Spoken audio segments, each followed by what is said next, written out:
I was walking on the side of a highway.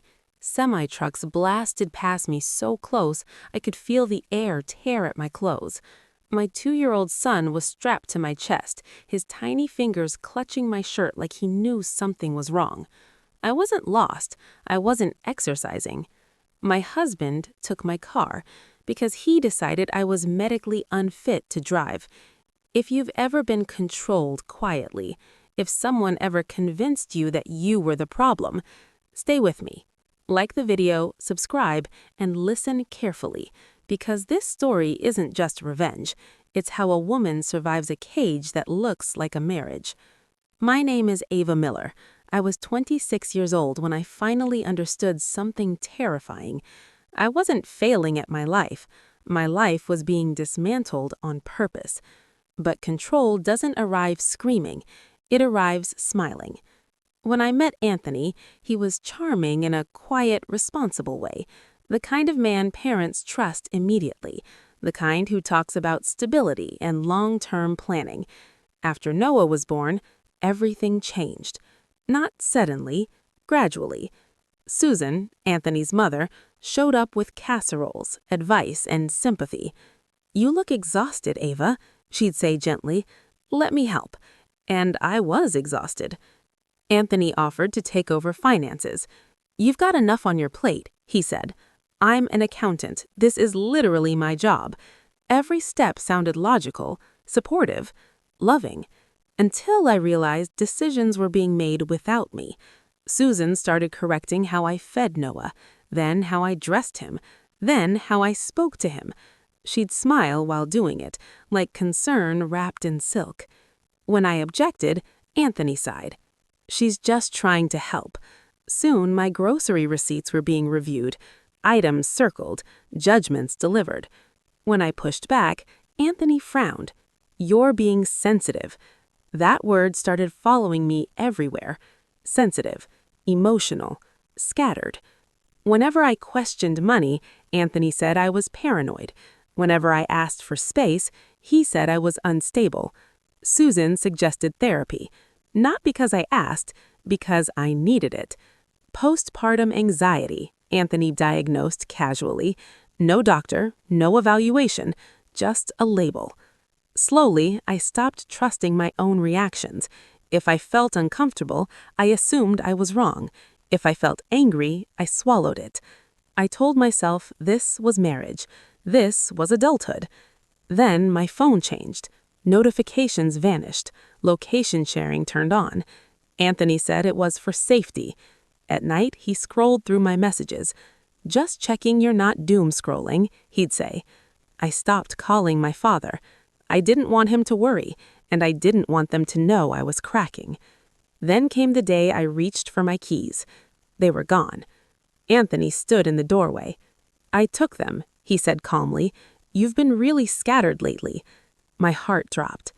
"I need them," I said carefully. "You're not safe to drive right now. I'm protecting you." He didn't yell, didn't threaten. He just didn't give them back. So I walked. At first, I told myself it wasn't far, just a mile. Then another. Gravel cut through my shoes. The sun burned my skin. Trucks screamed past like I didn't exist. Noah's weight pressed against my chest. I remember thinking, if something happens, no one would stop. That's when tires screeched. A black pickup slammed to a stop in front of me. My father jumped out. His face wasn't scared.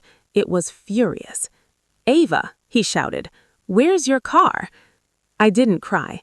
I just told the truth. Anthony took my keys. He says I'm medically unfit to drive. Inside my father's truck, the silence was suffocating. Noah fell asleep instantly. "How long?" my father asked. Not as my dad, as a police chief. "6 months," I whispered. His hands tightened on the steering wheel. "Why didn't you tell me?" "Because it didn't look like abuse. That's the trap." My father pulled over. "That's not help," he said coldly. "That's a siege. We're going back." The house looked perfect. Wine glasses, laughter, Susan smiling, Anthony scrolling on his tablet. "Oh, look, who's back," Susan said sweetly. My father didn't smile. "Where are her keys?" Anthony sighed. "She's unstable." That word again. I stepped forward. "I'm leaving." Susan laughed. "With what money? What job? What car?" My father stepped between us. "You are holding her hostage." Anthony crossed his arms. "She can walk. She's not taking my son." The air shifted. My father stepped closer. Restricting movement is unlawful restraint, and preventing a mother from leaving with her child is a felony. Susan tried to call the police. My father didn't flinch. "Go ahead. I'll explain this to my former colleagues." Inside, the house felt dead. Not a home. Evidence. I packed quickly. Then I pulled the folder from under the mattress. Bank statements, screenshots, messages. I didn't stay because I was weak. I stayed because I was preparing. At my father's house, reality hit. They sold my car. $12,000 gone. Used to pay Susan's debt. Then the loan, $40,000. In my name. Forged signature. My trust fund, $56,000. Emptied. This wasn't control anymore. It was felony fraud.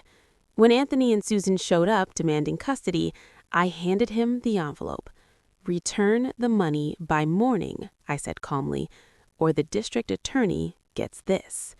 For the first time, they were afraid. 3 months later, I locked the door of my own apartment. Small, quiet, mine. Anthony was facing charges. Susan stopped calling, and I wasn't grateful for the cage anymore. I was free. Control doesn't always scream. Sometimes it whispers. If this story feels familiar, trust yourself. Survival doesn't make you weak. It makes you powerful. If this story hit you, hit like. Subscribe for more real Reddit revenge stories. And tell us in the comments, have you ever seen control finally collapse?